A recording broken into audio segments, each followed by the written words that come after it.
If you don't know right from wrong, then you shouldn't make laws.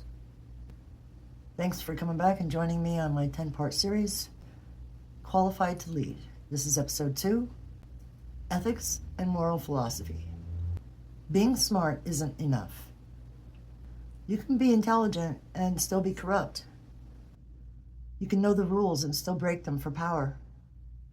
That's why ethics and moral philosophy should be required education for anyone seeking to lead. You don't get to shape the lives of millions without ever asking yourself, what is justice?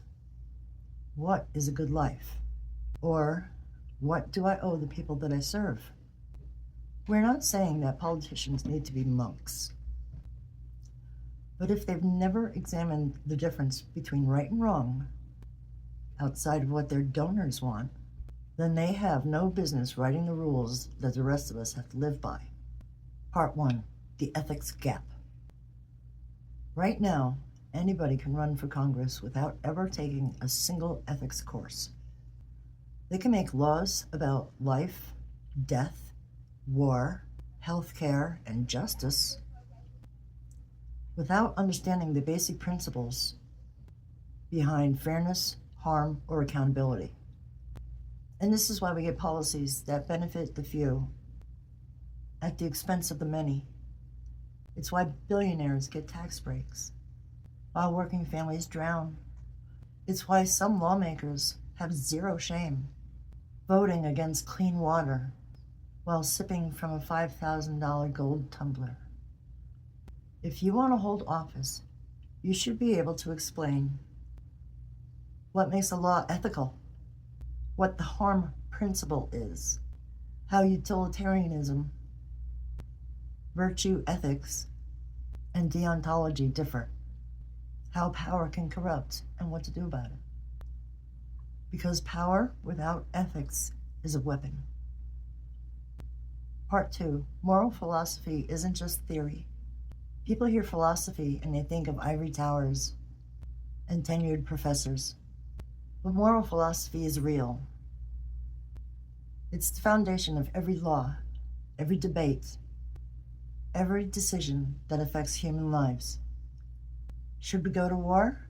That's a moral question. Should we have universal health care? That's a moral question. Should corporations be allowed to poison the air in low-income communities? That's not just economics. That's ethics. If you're voting on human suffering, you should have wrestled with what human dignity means. Part 3, why this matters now. We are living in a time of extreme polarization, greed, and misinformation.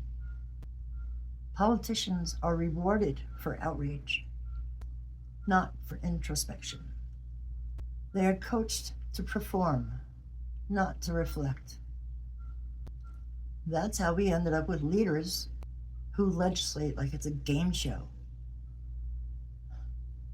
Ethics training won't solve everything, but it raises the floor.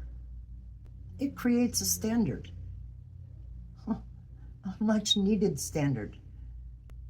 It says that you're not here just to win, you're here to serve. And service requires humanity. Part 4, the curriculum for the future. Imagine if every candidate had to pass a basic moral and ethical reasoning exam before running. Not as a punishment, as proof that they understand the weight of the responsibility. The exam should include justice theory, moral dilemma, and case studies, corporate and political corruption examples, the ethics of truth-telling in public life, conflict of interest rules. You want power? Show us that you understand the consequences. Part 5, call to action. Let's raise the standard. Let's stop pretending politics is just about personality or polling. It's about values. Values. And values can and should be taught, tested, and expected. Tag your representatives. Ask them, what ethical framework guides your vote? If they can't answer, then they don't deserve the seat. Plain and simple. Let's raise the bar. In the next election, we're not just asking for change. We are demanding character. Thank you. That's it for episode 2. Coming up next, environmental science.